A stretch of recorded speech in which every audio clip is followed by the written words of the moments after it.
Muri yeZimbabwe tinokuchingamidzai zvekare kune chimwe chirongwa pano paZim Facebook Secrets and Confessions. Maswera sei kuri sei kwamuri kumabasa, muchiri kumabasa here kana kuti matochaisa akomana kunze kwapisa, weather yekwamuri iri sei?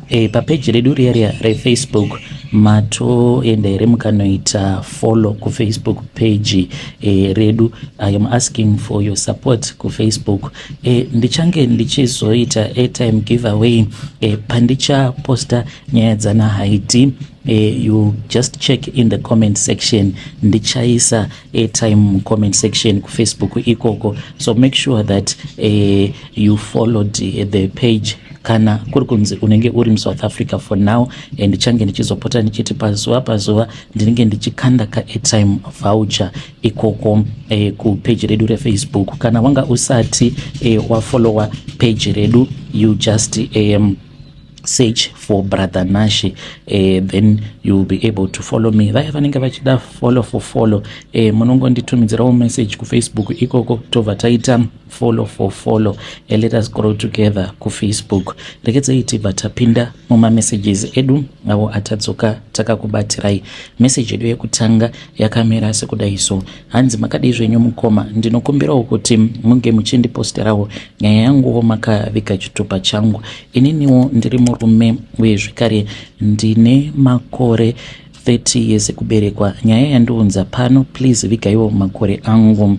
Inyaya iyo yandinototya kuti kana ikazozivikanwa zvimwe kuda ndinokwanisa kuzopinda mujeri. Handizivi manje kuti ndoita zvokuita sei, because musikana wacho atova nepamuviri.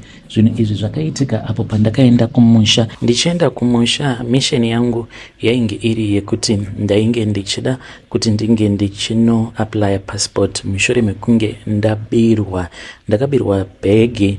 Apa mbegi imomo mainge muine passport, saka ndakaenda kumusha mune zvakanaka, ende ndainge ndatogara ndiine mukadzi wandainge ndichigara naye kuno kuJoni. Saka by the time pandakazoenda kumusha ndichida kuno apply imwe passport, painge paine incident iyo yainge yakaitika yekuti ndakati ndakabata foni yake ndokubva ndachizoona kuti ainge achitaura na baby daddy wake, because ainge akamboroorwa before akamitiswa achiri kuchikoro, then ndokubva achizotizera.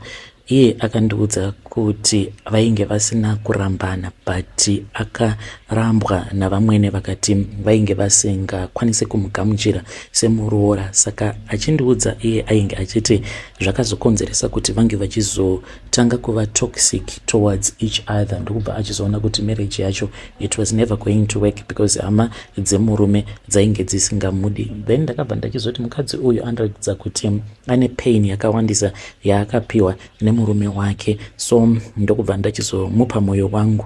Takawirirana kuti iye ainge asingafanire kuti ange achizotaura nababa vemwana wake.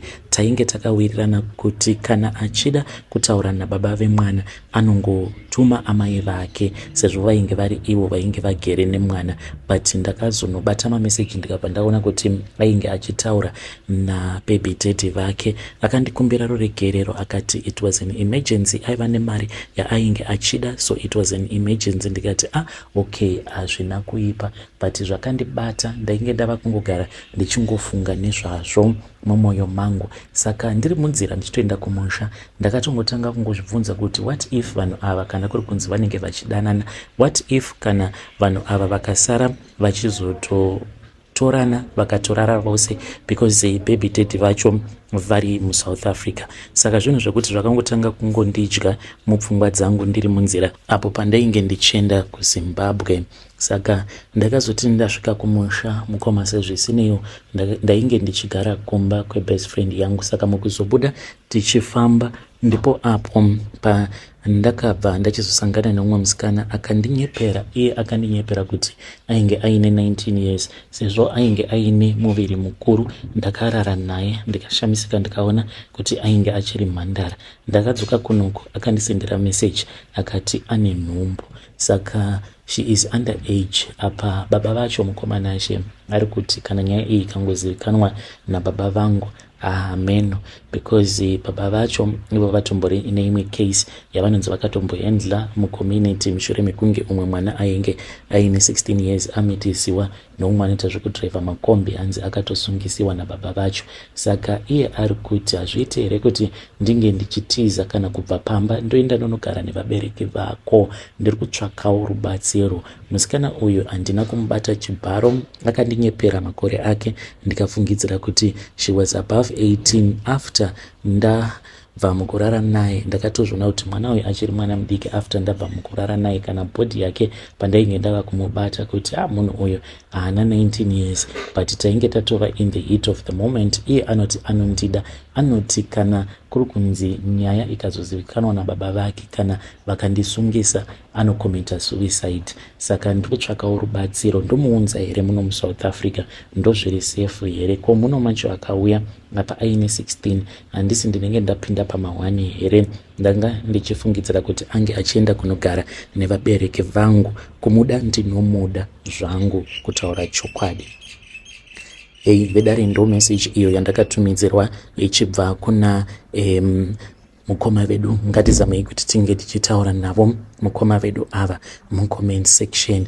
Zvakangoma hazvo vedu we. Yeah.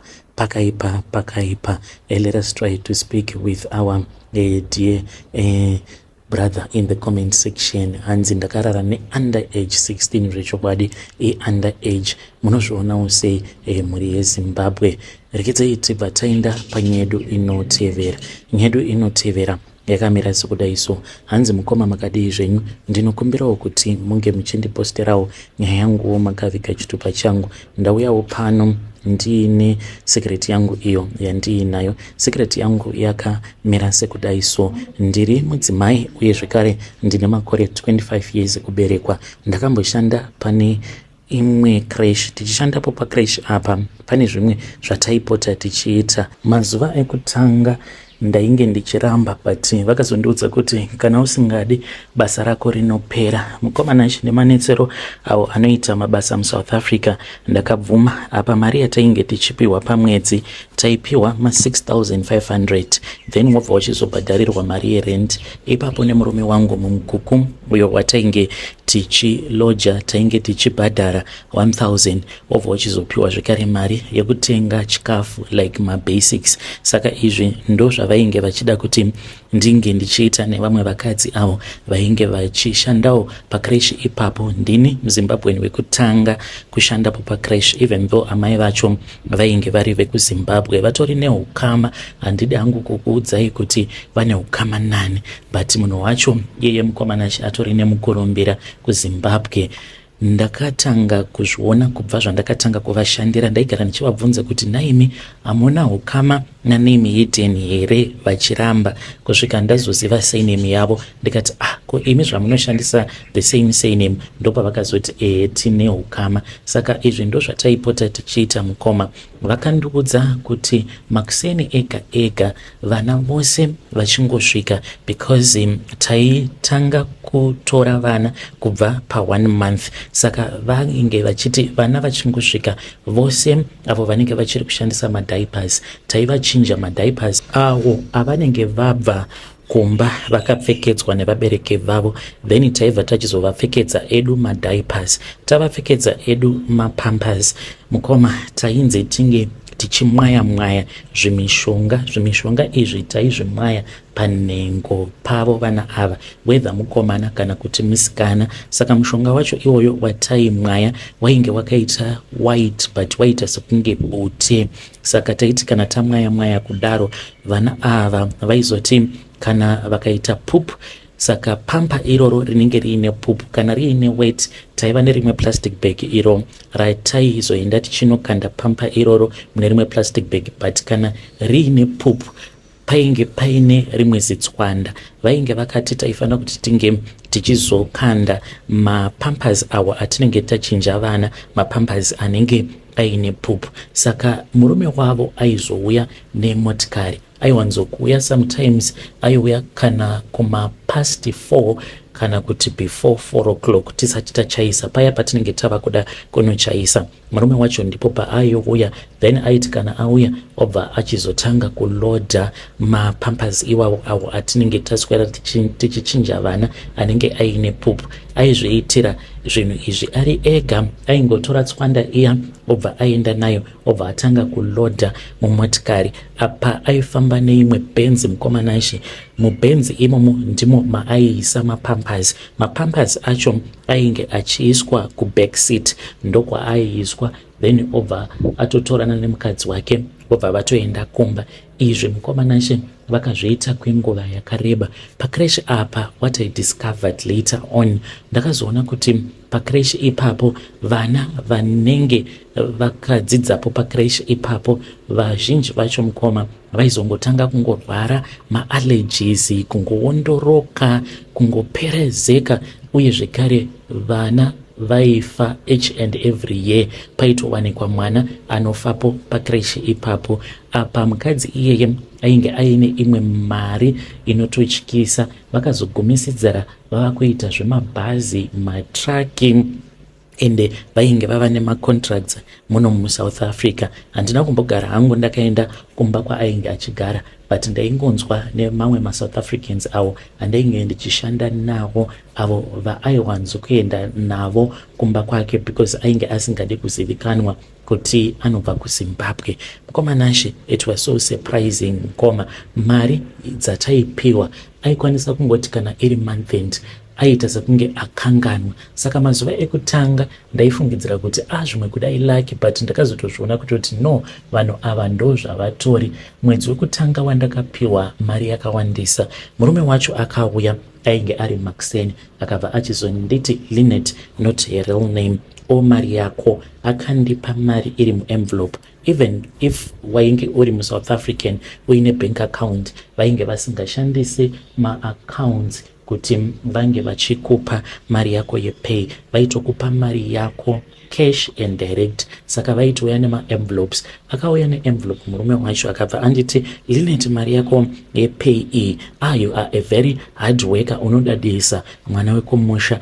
Ndakabva ndachizoudzwa kuti mainge muine 8,200 yemwedzi iwoyo including nemabonus, because ndini ndaiwanza kuzosara nevana, because pamwe pacho vamwe vabereki vanenge vanonoka kuya kuzotora vana vavo. Saka ndaikwanisa kuzogara ndiripo pacrash kana kunosvika past 6, then ndobva ndachizoenda hangu kumba. Saka vakanditi yainge iri bonus because of my hard work. Then later on mukoma ndava kutoda kutochaisa, ndipo pandakabva ndachizodaidzwa nemurungu wandainge ndichishandira. Akati andidaidza akabva achizoti kwandiri, Linet, unoshanda ende unoshanda zvisingaite ende unodadisa, mari yako iyi yepay. Saka ndakatya kuigamuchira, ndokubva atongosimuka akanditi, mari yako ndaisa nebonus, mari irimo kana uchida kuiverenga it's 7,800, apa ndapiwa imwe mari. Saka ndakagamuchira mari iyoyo ndikati ndatoita mari kaapa. Pandakasvika kumba ndakabvunza murume wangu kuti ndomuudza here murungu kuti maita mistake. Murume wangu akabva ati, ngatisaishandisai mari iyi, tongoramba zvedu takanyarara. Saka ndakazotoona nekufamba kwenguva kuti vaitova nenguva yekuti after 3 months, especially after 3 months, ndo pavaiita izvozvo zvekuti vanokupa mari yakawanda vobva vaita sekunge vaita mistake. Izvi ndakazozviziva mushure mekunge ndabvunza umwe musikana wandaiwirirana naye muSouth African ainge asingadari. Ndikati, iwe ndakambopiwa mari yepay yakawanda. Akaseka akati, tose tatojaira vanhu ava vane mari, saka vanenge vachitya kubhadhara tax. Ndozvaakataura, hanzi vanhu vane mari vanotya kubhadhara tax, ndokusaka vachitipa mari yacho cash, ende vanoshaya kuti mari yavanenge vainayo mumba mavo voiendesa kupi. Saka vanotongona kuti kana vakatibhadhara madouble salaries, then vanenge vachitoburitsa mari. Iye akandiudza kuti paainge akamboenda kumba kwaMadam Boss, hanzi akasvika akaona murume waMadam Boss vachiverenga mari. Hanzi ainge ari mukitchen, mari yacho hanzi yainge yakaiswa pamusoro pekitchen counter, yakazadza pakitchen counter. But mushure mekunge ndazosiya basa, pandakagara pasi ndikatanga kucalculate, because kunyangwe tainge tichipiwa mari yakawanda kudaro, chataiita nemari yacho ndaishaya kuziva kuti ndiri kumboitei chaizvo nemari yacho. Saka pandakatanga kushandapo maSouth African avo ainge achishandapo, ndaitovashora ndichiti vanhu ava vanogara vari kugroove, because mari vainge vachipiwa yainge yakawanda. Every weekend yaiti kana iri Friday vaitotanga kutoronga vobva vati tofanira kuti tinge tichienda kuBraai, tichaita party, tichaita sei each and every weekend mukoma. Saka ndainge ndichivashora ndichiti vanhu ava havagone kushandisa mari. Then musikana yeye akazondiudza kuti iwe ndakatomboedza kuda kubhajeta mari iyi yatinopiwa kunyange yakawanda kudai, but pane pamwe pandakasvika pakutadza kubhadharira mwana chikoro mushure mekunge ndamubvisa kugovernment ndikamuendesa kuprivate, ndichiona kuti I can afford nekuda kwemari yakawanda yandinowana, but I gave up ndikadzosera mwana wangu kugovernment school. Saka ndaitoti maSouth African havagone kushandisa mari, but ndakazozvionera ndega mukoma pameno sefodya mushure mekunge ndatanga kupiwawo mari first pay. Ndakati sezvo tainge tisati takambobata mari yakawanda kudaro, tiripo pakuda kumboenjoya mari. Tikaenda out nemurume wangu tikanotengerana malabel, ndainge ndisati ndakambopfekawo bhutsu yeNike muupenyu hwangu hwose.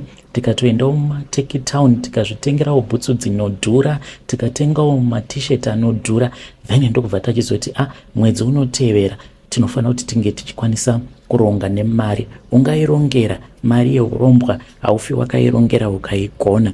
Mwedzi wakati uchinonopera, matambudziko atainge tasangana nawo pakati apa, mari yacho yose mukomanashi yakazopinda mumaoko angu, yakatoshanda nechekare, because mwana wedu kumusha uko akabva achizoti achitamba panext door. Saka vainge vachitamba tennis apa ainge ari kumba kwagogo vake. Gogo vake vanogara kumayadhi, vainge vachimboshanda samaid. Saka vana vepo vakabva vachizoti gogo hatidi kuti munge muchibva panapa because ndimi makatirera. Saka even though tikavavakira musha, but vanogara muHarare kumayadhi kuBorodale. Saka vakati vana variko kwagogo vavo vainge vari busy vachitamba zvavo. Saka vakabva vachizoputsa mawindo epanext door.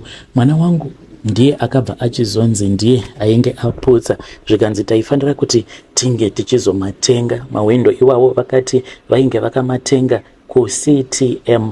Takaenda mukomanashi kuCTM kunotora quotation. Mukoma unokolapsa patakapiwa quotation. Ndichitarisa ndichiona kuti mari yacho kuti ndinge ndichikwanisa kuiunganidza zvaitoda about 3 months, because vakati kuti vange vachichinja mawindo unotochinja nemapanel acho ealuminium. Takaenda tikanomatenga tikazotsvaka transport, vakati musatumidzira nemabhazi, chitotsvaka iriri truck.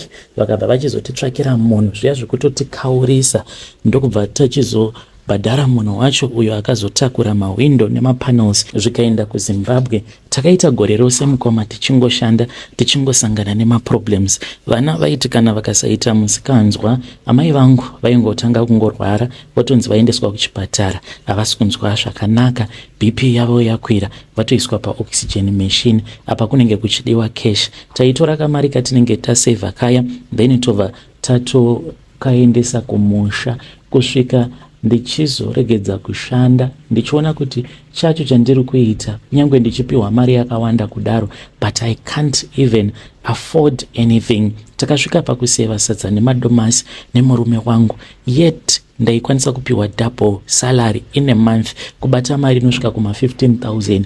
But uchiona kuti hauna kana chauri kumboita. Waiti kana ukaenda kana kumba kwefriend yako anenge achishandawo kumakitchen achipiwa kana ma3.5, uchitoona kutoti mufiriji make chikafu chinenge chakatozara, but wewe unobata 15k usingakwanisi kana kuzvitengerawo kana chikafu. Chataikwanisa kungotenga kana tikanzi tinenge tatenga chikafu, taikwanisa kungotenga hupfu nemafuta chete, tozotengawo zvimasupeki, totengawo matumbu. Ndo wainge watova upenyu hwedu. murume wangu akazonditi iwe chauri kufira hapana, tariraone kuti unongogara uine stress kuti unobata mari yakawanda. Vanhu ava vakaromba mhani, ndokuzorekedza kwandakazoita basa. Ndiyo secret yangu yandiinayo mukoma. When you post my story, please tell me, I'll be following through. Ndiri mucomment section. Vedare ndo message iyo yandakatumidzirwa ichibva kuna vahanzvadzi vedu. Ngatizamei kuti tinge tichitaura navo mucomment section. Une mwana here anoenda kucrash, kana kuri kunzi zvinhu zvakadai zvakaitika pamwana wako ungazvifambisa sei? You find out kuti mwana wako kana kuri kunzi akaita poop during the day, then varidzi vecrash vanozotora pupu iyoyo woenda nayo somewhere else. Zuva raunonzi wazviziva, what will your reaction be like? Tell me what you think in the comment section. Uye zvekare kune vaya avo vasati vafollowa page redu, ndichazokanda ka airtime voucher ku Facebook. Ndichangokanda mamwe maconfessions avo andinenge ndatumidzirwana naHaiti mucomment section, ndobva ndazokanda ka airtime voucher. Tichange tichizozviita each and every day, tichingokanda ka airtime voucher ikoko ku page redu. So make sure that you keep on following our page.